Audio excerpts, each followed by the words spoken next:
Hello! In this video, I'll be highlighting the danger zone part of the health and wellness exhibit in the Chaska Historical Society. During the mid to late 1800s and the first half of the 1900s, premature death was an all too common occurrence for certain groups of people. The Dakota people as a whole, children, women of childbearing age, and the elderly. The plight of the Dakota. Though we have learned about the diseases immigrants brought to the indigenous peoples on the East Coast, many Minnesotans are unfamiliar with the similar effects experienced by the local Dakota natives before and during the U.S. Dakota War.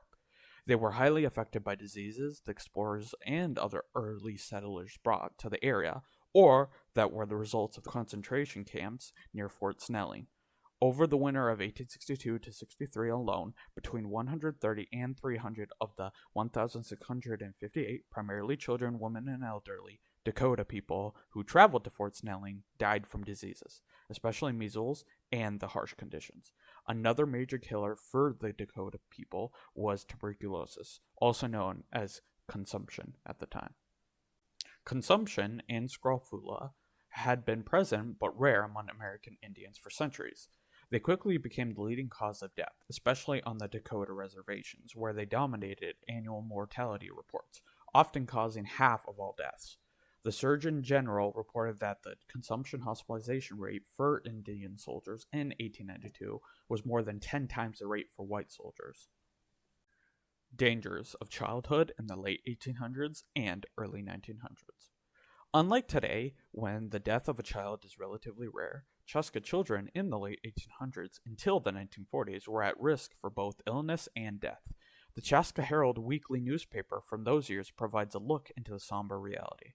Accounts of multiple children from one family succumbing to disease was not uncommon.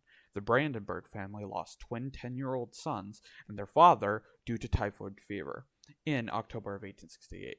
William Schneidel's daughters, 10 and 3 years old, died in April of 1890 from scarlet fever.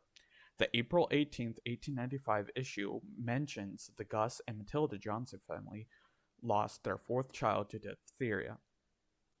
Little Nellie Dutoit, pictured on the Carver County Bank vault door after her death at 4 years to diphtheria, is a visual reminder of the prevalence of maladies at the time. The bank vault was first used in the 1870s in the Carver County State Bank building on East 2nd Street in Chaska. The painting on the door is of bank founder George A. Dutoit's daughter, Nellie M. Dutoit, born April 9, 1872.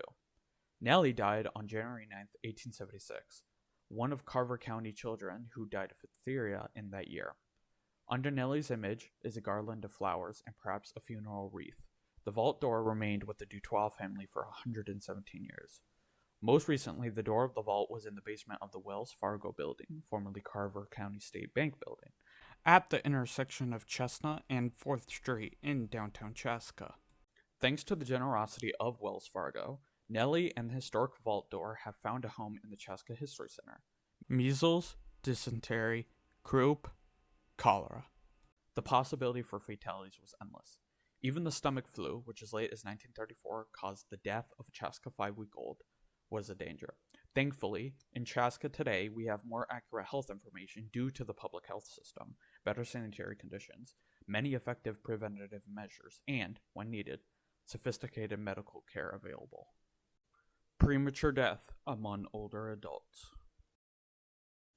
Unlike today, when people ask about the cause of death in older adults who have passed away, years ago it was much more common that premature deaths in the elderly was simply accepted.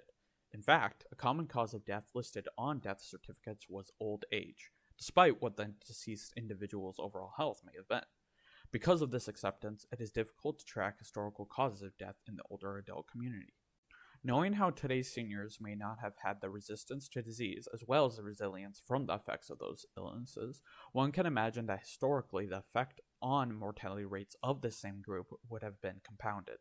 In addition, without the availability of public health improvements like controlling infectious diseases, more abundant and safer foods, cleaner water, and other non-medical social improvements, as well as medical technologies, older adults from years past would have been exposed to many ailments which are better controlled today. Thank you for watching.